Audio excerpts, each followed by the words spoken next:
Well, hello, guys, and welcome to this very special episode of The Real Javier Novoa and the Geopolitical Investing Cafe. I'm Javier, your host.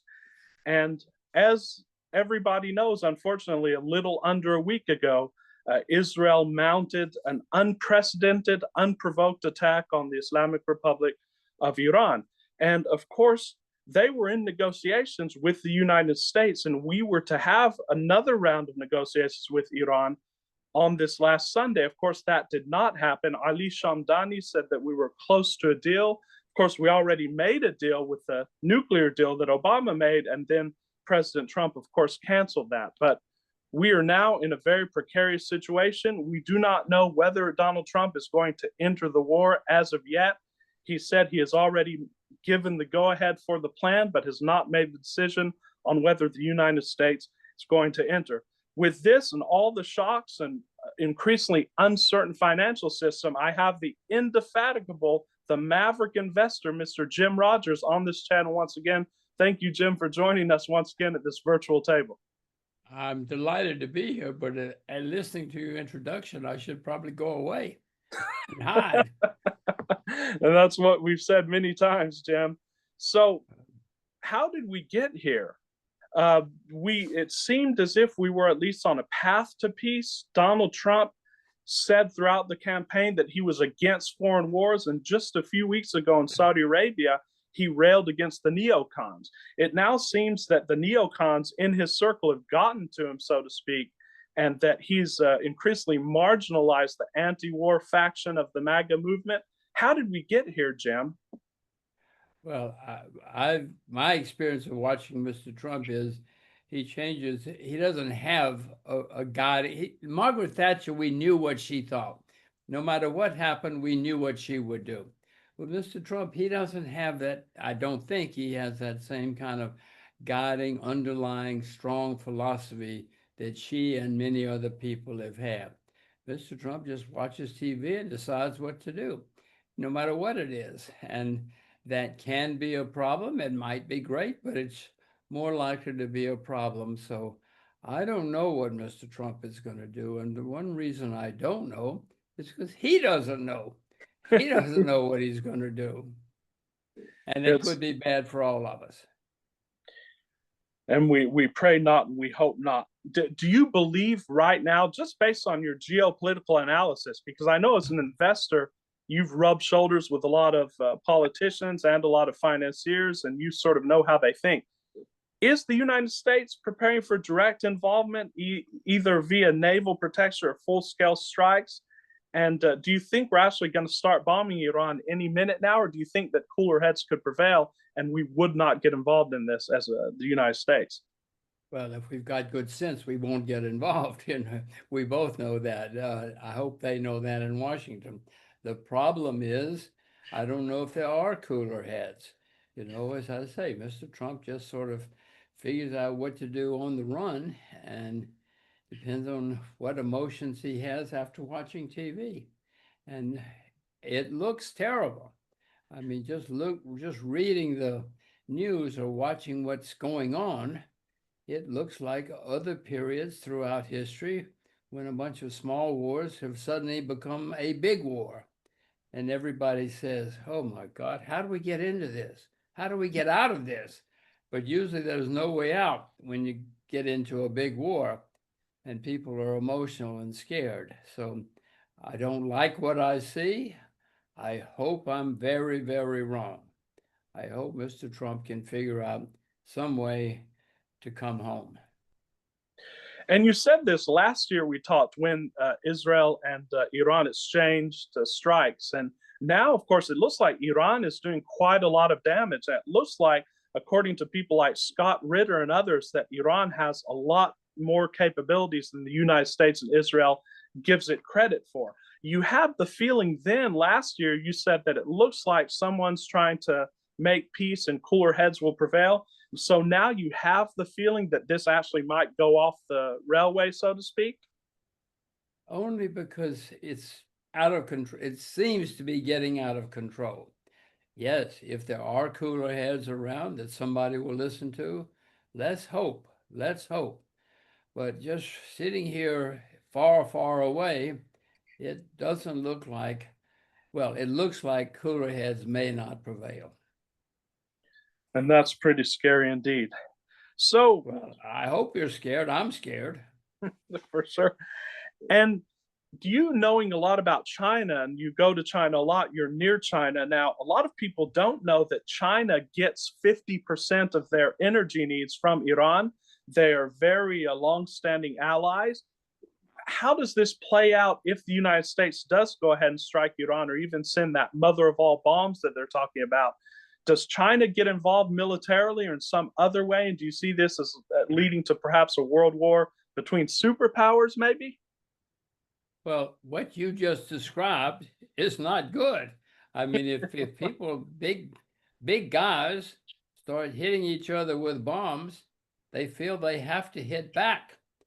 It doesn't matter whether they do have to hit back or not. They feel they do, and somebody will hit back. Oh, that's not good. That's not good for anybody. Certainly not good for you and me and the United States. It certainly is not. And they've sent the USS Nimitz and a naval detachment. They've sent it to the Middle East, and a lot of people have observed that the USS Nimitz was guarding Taiwan. Do you think China may take this as an opportunity to perhaps invade Taiwan? Well, China has been remarkably reserved and restrained. I mean, I don't know if they know what they're doing, but they have certainly. I think China knows all they have to do is wait. I mean, look at a globe. There's no reason to invade Taiwan. If they just wait long enough, they know they'll have Taiwan again. And so far, both historically and recently, China has usually just waited. You know, Europe is full of international wars. China's had very, very, very few international wars in its history. And for some reason, they've often been restrained and just wait. Let's hope they're just going to wait. I'm willing to wait. I don't know if Mr. Trump is willing to wait, but I certainly am. And I hope China is. We could certainly pray that they do. But as you said, we're seeing the sort of the perfect soup here, the perfect storm with a combination of factors. What do you make? Because I remember listening to you years ago, and you spoke of civil unrest in the United States. What do you think of these protests and turning violent at times, and then Trump sending the military to California? What are your thoughts on this whole process and the immigration situation in the United States? Well, the United States is made up of immigrants. We wouldn't be there, wouldn't be here if it weren't for huge, huge, huge numbers of immigrants in the last 200 or 300 years. Immigration has been great for the United States, been fabulous. Mr. Trump's mother and grandma, well, you know, lots of the women in Mr. Trump's life, his wife is an immigrant. Mr. Certainly Trump so. lots of immigrants. We all have. Immigration has been good for the United States, and I hope it continues. I'm very, very keen on immigrants. My goodness, they often bring new ideas, new energy, new capital to the America, and America has been made better by immigrants throughout our history. You know, George Washington, all of those guys were immigrants long, long, long ago. And so I'm keen on immigration. And I hope that it doesn't lead to emotional reactions and war. The United States has had enough wars in our history. A study recently showed that in all but 19 years of our history, we've been at war with somebody. Washington loves wars, and they think we can always win. I'm not too keen on wars, especially not in 2026, 2028, 2030. I'm not for them. I hope Mr. Trump keeps a cool head. And you talk about this, and we all know that a world war could destroy humanity in 2025, 2026, because of the weapons we have, because of the AI, which we'll get to in a little bit here. But why do you think that the people surrounding Trump are supporting us going full-fledged into war? I watched this interview with Tucker Carlson and Ted Cruz. And Ted Cruz is, of course, very pro-war, very pro-Israel. But wouldn't they know the same thing that we know, that this could destroy our country, that it could destroy humanity? Are these people just completely ignorant, or are they evil? Both. You know, I mean, Debbie, Washington, I don't know if it's because America's far away from other countries and it makes us a little bit isolated or whatever in our reactions. For some reason, we think we don't have to worry. Well, okay, that's great. So far, so good. In 200 or 300 years, we haven't had to worry, but it's getting worse. And I, for one, worry, and I, for one, hope that the people in Washington worry and have a cool head. I certainly do as well. But for putting aside what we hope for, just in your projections, where do you see this going? Do you see this lasting for months? Do you see it turning into a world war? Or do you see it perhaps cooling down, that maybe cooler heads would prevail? I don't see the cooler heads yet. Maybe it's because I'm emotional from today's news or yesterday's news. I don't see it cooling down yet. I am perhaps more, if you look back at the beginning of most of the wars in the last 100, 200 years, they've started off with a little war here and a little war there. And the next thing you know, everybody says, how do we get into this war? How do we get out of this war? And the problem is, once everybody's in it, it's harder and harder to get out. That is my worry. My worry is not that there won't be cool heads. My worry is it will go too far and then it's too late. And then everybody's drawn in. So, shifting gears a little bit to what we can do, oil is already up 7 to 10%. We've talked about this in other interviews. Gold is up. I think you're doing rather well in some of your investments of the past and of today. Where do you see gold and oil and commodities going due to this? Well, I own gold and silver.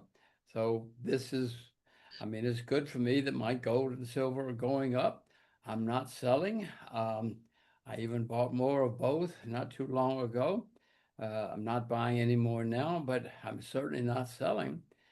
All of the things that you and I have just been discussing are good for gold and silver.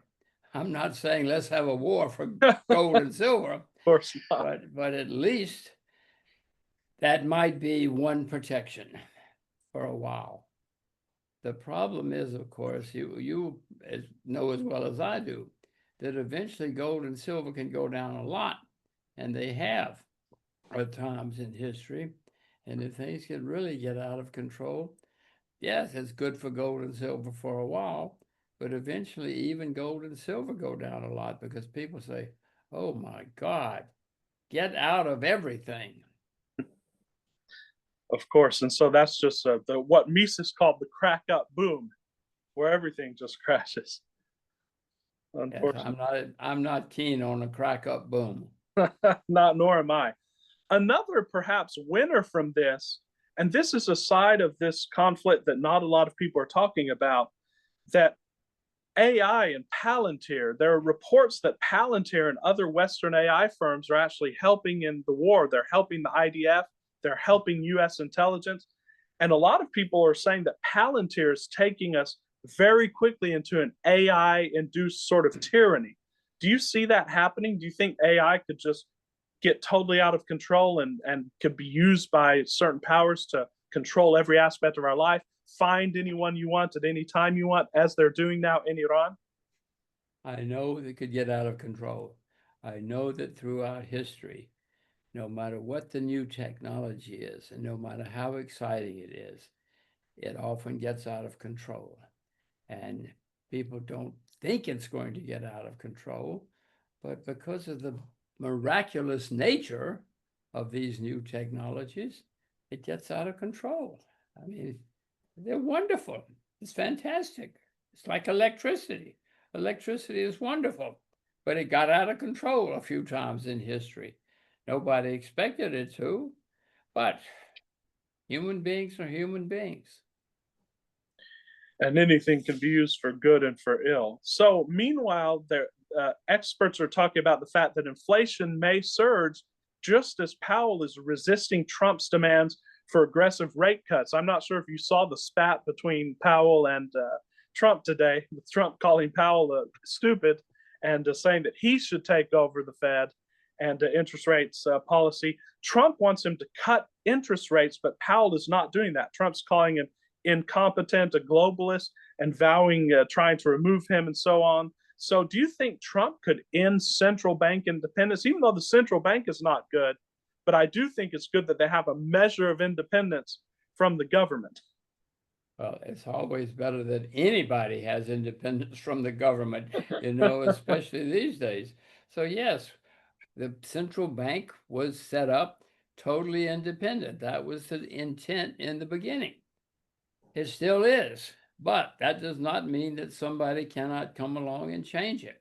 And Mr. Trump is the sort of person who, in a fit of pique or whatever, in a fit of genius, whatever, might end the central bank independence. And then it's Mr. Trump. I don't know if Mr. Trump would be better or worse than an independent central bank, but he could do it. He could do it.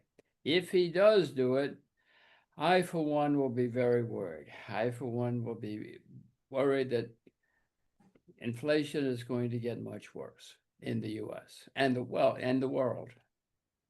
It seems, as you said, Trump has some good instincts, but he has absolutely no ideology and probably no knowledge of economics, unfortunately. Well, Mr. Trump doesn't have much knowledge of history either. Mr. Trump has actually gone bankrupt several times in his career.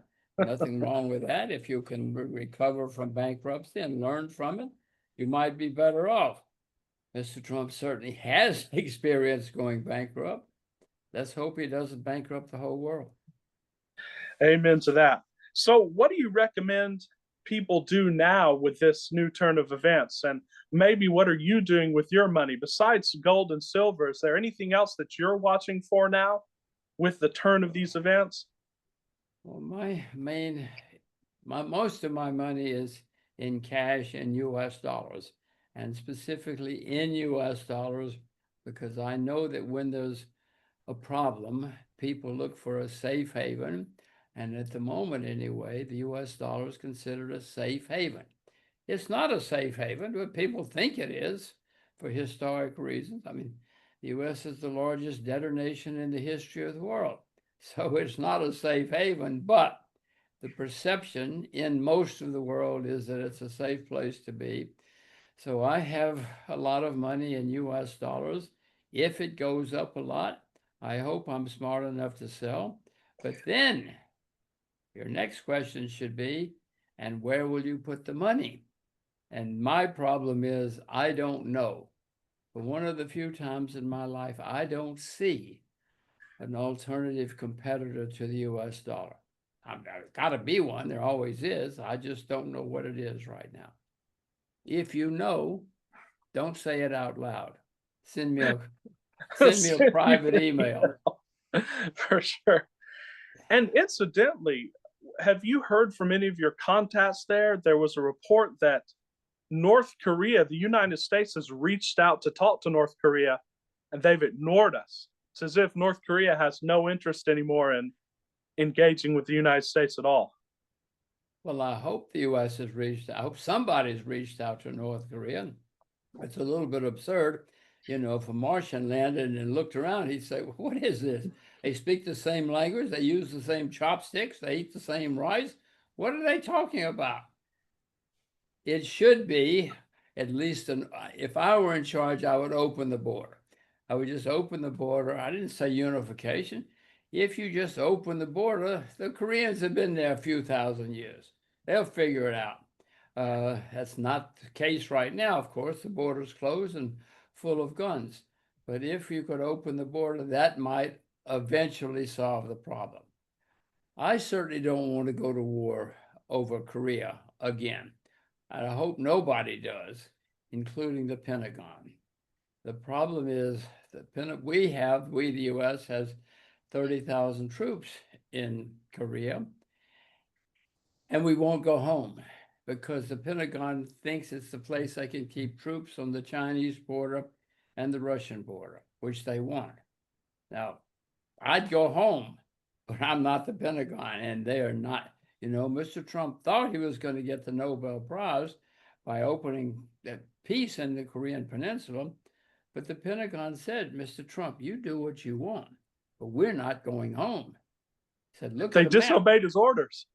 Well, I mean, they persuaded him. They just took him into a room and showed him a globe and said, look, this is the only place we can keep troops there. And we got to have troops in that part of the world. And there's no other place we can put them. So they persuaded him. He shut his mouth. That's not good for you, and it's not good for me, but they shut him up. It's good for them. It's good for the people in power. So how do we, just as because you've studied libertarianism, you've studied politics, you've studied history, and we talked about in the last few interviews, you said that the libertarian movement really hasn't taken hold in the United States, unfortunately. But in the aftermath of this new war, you see tons of podcasts. It seems as if the majority of people now do not want us involved in another war, say with Iran. Do you see libertarianism sort of gaining ground here in the next few months, years? And how do we disentangle this, as Trump calls the swamp, this neocon military establishment? Because it seems no matter who's there, like our friend Tom Woods said, no matter who you vote for, you end up with John McCain.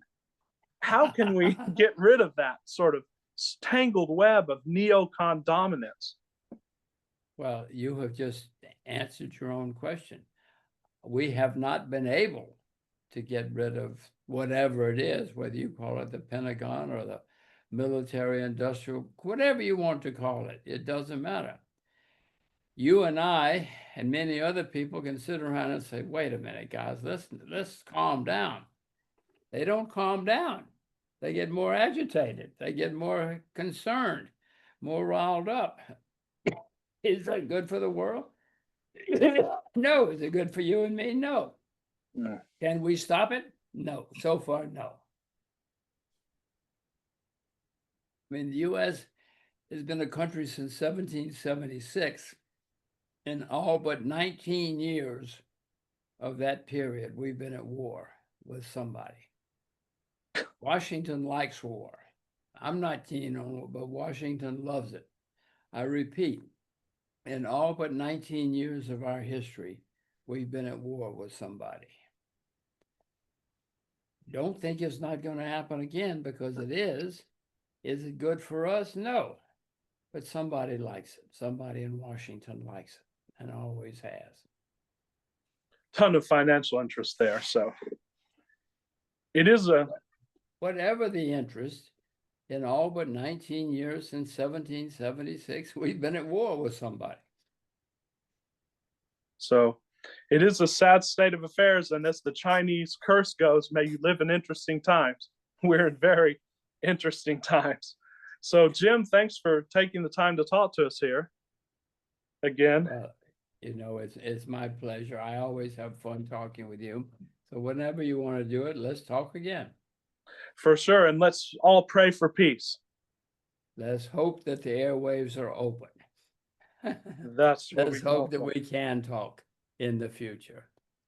Amen to that. Thank you, Jim. Very we'll good. See you next time. It's a pleasure as usual. Always Thank you. Bye-bye. Bye.